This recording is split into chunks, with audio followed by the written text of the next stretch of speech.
Welcome back to the channel. My name is Coach Ben. In today's video, I wanted to discuss a slight difference in the types of sponsorships. So I've been wanting to make this video because I've seen a few of these other videos floating around on YouTube, which is my gear haul, or what I get from my university, or my university gear. And I thought it was interesting because there are different levels of sponsorship when it comes to what brand your university or institution has. And the really big universities, you know, like the Oregons or the UCLAs, their players are getting everything. Cleats, runners, you name it, they're getting maxed out to the brim with stuff.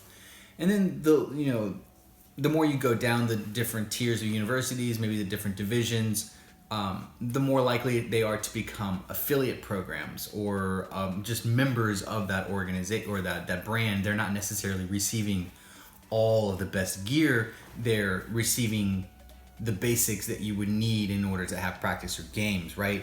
So the university that I work at, we are sponsored by Under Armour. We have a very, very big sponsorship with Under Armour. And when I'm talking big, I'm talking about our players have to wear Under Armour. Our players have to wear Under Armour everything if it's any kind of university related event. And what's cool about our deal is our players actually received boots, runners, and max out to the brim like your powerhouse schools. So these are actually the cleats that our players received. They are, let me check the box real quick. They are the Under Armour Clone Magnetico Pro FG. So you got Trent Alexander-Arnold, you got Granit Xhaka. I think those are the only two that I know of that actually wear these. So the way that our university sponsorship works is that our players receive everything that they would need to be successful throughout the academic year and when it comes to practice and games. So I'm talking hats, shoes, runners, shorts, socks, t-shirts, polos, jackets, winter jackets, rain jackets, backpacks, duffel bags, the max, hundreds and hundreds of dollars of stuff per player that they're receiving because of our sponsorship deal, and they have to wear that, right? And so we have a big push where our guys, the only option that they have is anything Under Armour really, so they could actually return these and get a different color or get a different kind.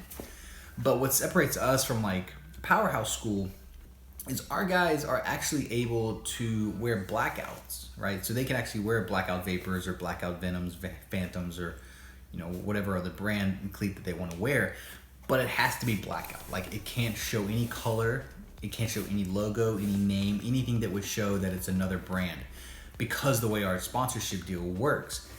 If you look at the powerhouse schools, they don't have that luxury of wearing blackouts unless it's clearly made clear. Unless it's made clear that they actually can do that. So some schools, their players aren't allowed to actually wear blackout. They have to wear what's provided.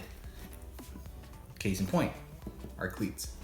So I think it was a fun little topic. And I say all that to say that sometimes I think it can be a little misleading about what's given to student athletes. If you go to a big powerhouse school, you can expect to receive a truckload of stuff. That's just a given. But because you're at a powerhouse school, when you get the stuff, you're expected to perform. That's the key. They're not just gonna give you the stuff to give you the stuff.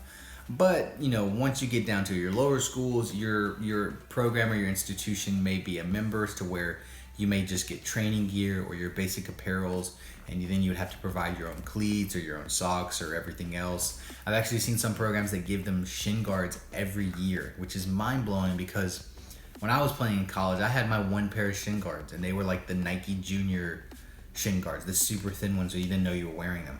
And that was the same pair of cleats or shin guards that I had the whole time. And even my JUCO, we just got the basics. So we got our game day jerseys and we got some practice gear. And that was it. Maybe I think we got a travel shirt. But that was it. Everything else, you either bought from the student store or you just, wore what you wanted to wear. So I think it really comes down to what your institution is. And I think going into the future, if you are a student wanting to play in college, don't get your hopes up too high that you're going to be maxed out in gear unless you're going to a big powerhouse school where they have those kind of sponsorships. My recommendation, if you love fancy colors, if you have the money to do it, buy a blackout pair of cleats or buy a blackout kit, just because you don't know. So some schools, like my JUCO that I played at, they were perfectly fine with us wearing, you know, flashy cleats. Like I had yellow Adidas F50s, super bright, and I put pink laces on them. Go figure. So I think you just gotta be realistic about what it's down to, because in the end, it's not about the gear that you get. It's about your playing time. It's about fitting into the program. It's about having a good time, and it's about developing as a player so you can go to your max and reach the next level. So with that said, these are the brand new UA Clone Magnetico Pros. I will be doing a full playtest and review and my thoughts, because they don't actually get a lot of good positive reviews. So far in hand, they feel really good. But I'll have more on that, and I'll give you my honest opinion. So I'll see you guys in the next video. Peace.